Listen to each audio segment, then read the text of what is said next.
હા યાદ આવ્યું. શું લખે છે? ભાઈ સુવિચાર લખું છું. કયો? જે હશે તેનો જ ગર્વ હશે. ના ના ના, આજે સુવિચાર ઇંગ્લિશમાં લખ.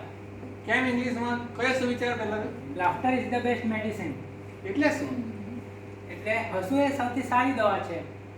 પરંતુ મારે તો ગુજરાતીમાં જ લખવું છે, ઇંગ્લિશમાં નહીં. ના પણ ઇંગ્લિશમાં લાગે તો વધારે ઇફેક્ટિવ ને સારું લાગશે. પણ ઇંગ્લિશમાં જ કેમ? એટલે તને નથી ખબર? ઇંગ્લિશ એ વિશ્વની સૌથી પ્રસિદ્ધ ભાષા છે અને તું નોકરીએ જાય, ઇન્ટરવ્યૂ આપવા જાય ત્યાં પણ ઇંગ્લિશ ભાષાનો જ ઉપયોગ કરવામાં આવે છે. લોકો આજે ઇંગ્લિશ ભણી ભણીને વિદેશમાં નોકરીએ જાય છે. તો મને અંગ્રેજી ફાવતું જ નથી, તેનું શું? તને આવે ને ભાઈ? તને આવડે છે તો બોલીને બતાવ, હાથું બોલીને બતાવ. I can talk English, I can learn English, I love English.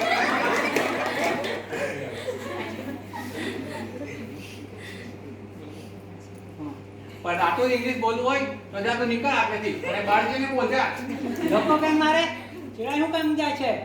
હાથથી નહીં, શબ્દથી લાગ. આના પરથી ખબર પડી ગઈ. તારી ગુજરાતી લેંગ્વેજ લો છે. Yo, bro, yo. A, Calm down, bro. Calm down. How are you, bro? fine. How are you, bro?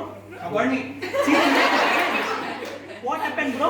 Bro, આને કહી દે ઇંગ્લિશ ભાષા બેસ્ટ છે અને ગુજરાતી લો છે. Bro, English is swag, bro. Swag. English language is cool, bro. સાંભળ્યું? Gujarati is like. તો તારે અંગ્રેજી કોઈ બહાર જઈને વગાડ. અને તું આને શું પૂછે છે? આ તો આપણી જે વિદ્યાર્થી છે. જો પેલા આપણા સર આવે છે એને પૂછ. એટલે એને પૂછી લે, એમાં શું છે? અરે સર આપ તો પકાવશે નહીં.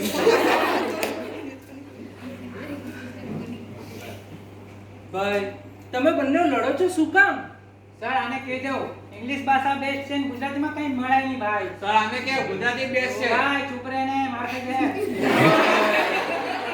તારી વાત પણ સાચી છે ને આની વાત પણ સાચી છે. અને આની માતૃભાષા પ્રત્યે પ્રેમ છે તો એને એની માતૃભાષામાં સુવિચાર લખવા દો ને. એને એની માતૃભાષા પ્રત્યે લાગણી છે તો લખવા દો. હા બરાબર. તમને અંગ્રેજી આવડે છે તો સારી વાત છે, સરસ વાત છે, તમને ગમે છે તે સારું છે. આજે દરેક જણે પોતપોતાની માતૃભાષાનું ગર્વ જાળવવો જોઈએ. દરેકે પોતપોતાની માતૃભાષાનું સન્માન કરવું જોઈએ. જેમ કે આમની હિન્દી ભાષા છે તો આપણે હિન્દી ભાષાનું સન્માન કરવું જોઈએ. આમની ગુજરાતી છે તો આપણે ગુજરાતી ભાષાનું સન્માન કરવું જોઈએ. આમની મરાઠી છે તો મરાઠી ભાષાનું સન્માન તેમણે કરવું જોઈએ. આમની પંજાબી છે તેમણે પંજાબી ભાષાનું સન્માન કરવું જોઈએ. દરેકે પોતપોતાની માતૃભાષાનું સન્માન જાળવવું જોઈએ. ને મિત્રો માતૃભાષા ન હોય ને તો સમાજ પણ ન હોય, ને સમાજ ન હોય તો સંસ્કૃતિ નહીં બને. તેથી માતૃભાષા એ મૂળ પાયો છે.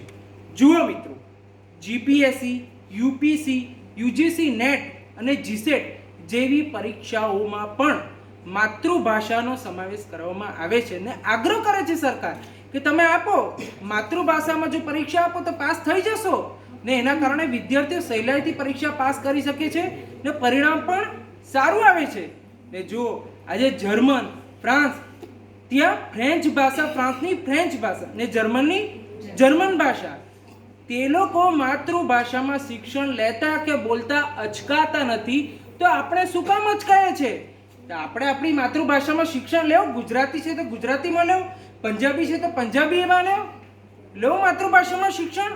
મિત્રો સાઈરામ દવે કહે છે કે જ્યારે આપણે બેંકમાં જઈએ ને ચેક લખીએ ને ત્યારે અંગ્રેજીમાં શું લખીએ કે 1000 ઓનલી, એટલે કે 1000 પૂરા. મિત્રો આ છે માતૃભાષાનો ફરક. ને અંગ્રેજીમાં શું કહીએ? બાય, આવજો, બાય કહીએ ને ગુજરાતીમાં આવજો કહીએ. તે ગુજરાતીમાં મીઠો રણકાર આપે છે આવજો, અતિથિ વિશેષને. આ છે આપણી માતૃભાષા ગુજરાતી. મિત્રો માતૃભાષા એ પ્રેમ દર્શાવે, સ્નેહ દર્શાવે, લાગણી દર્શાવે છે. મોટા ગજાના કવિ શ્રી નર્મદે શું કહ્યું છે ખબર છે? કે મને પડપડાટ અંગ્રેજી ન આવડવાનો અફસોસ નથી, પણ મને કડકડાટ ગુજરાતી બોલવાનો આવડવાનો ગર્વ છે.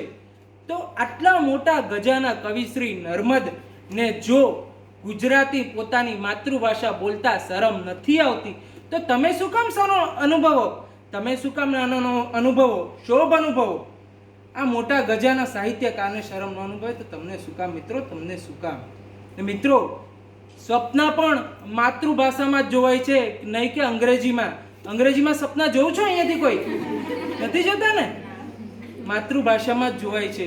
મિત્રો, મોટા ગજાનન નેલ્સન મંડેલા તેમણે કહ્યું છે કે જો કોઈ વ્યક્તિને દિલની વાત કહેવી હોય ને તેની માતૃભાષામાં કહીને જોજો, તે તરત તેના હૃદય સુધી પહોંચે છે. મિત્રો, આ છે આપણી માતૃભાષા, આ છે ગુજરાતી. મિત્રો, મને ગુજરાતી હોવા પર ગર્વ છે ને હું ગુજરાતી બોલું છું તેના પર ગર્વ છે. ધન્યવાદ.